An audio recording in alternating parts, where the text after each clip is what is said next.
All right, Malcolm, give me your thoughts on these markets before I ask you about some spaces specifically within them.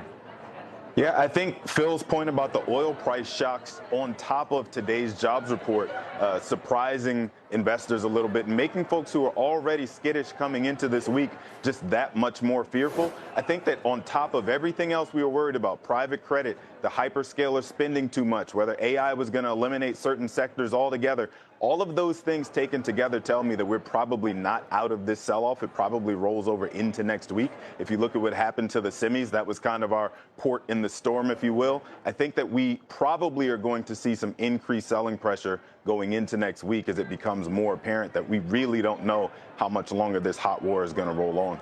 Feels worse than 2% on the S&P, doesn't it? I mean, that says everything about just the news flow, but also the resiliency of this market, which is staying intact in most places.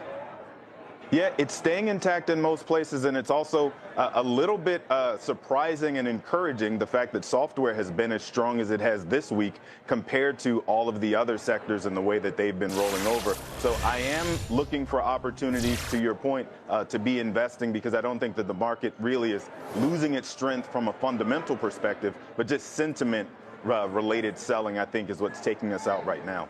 Man, you've been one of the few, to be quite honest, that have tried to take a more sanguine view on what's happening in software. You've come on the programs that I do and said, I'm a buyer.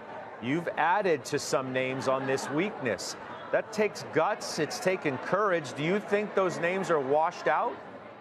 Yeah, I appreciate you saying it. I don't think it's too late for that trade. I think that investors, we've been having conversations with clients all week. We're in the middle of client review time, and people are asking, okay, is it too late then for me to be buying some of those software names that you have been saying this is your opportunity to be getting in for basement prices? I think that it's not too early if you consider that since October, the October highs, a lot of these stocks have sold off 30, 40, 50% coming into this week. And so there's still plenty of opportunity. It's reminding me of the Peter Lynch adage that more money has been lost in anticipation of a correction or in fear of a correction than has actually been lost in the correction itself. This is one of those moments where investors should be taking action, looking at things like the net retention numbers for certain software stocks. Look at CrowdStrike, for example. It's been incrementally increasing over the last few quarters. They just reported a 115% net retention number. They're still growing.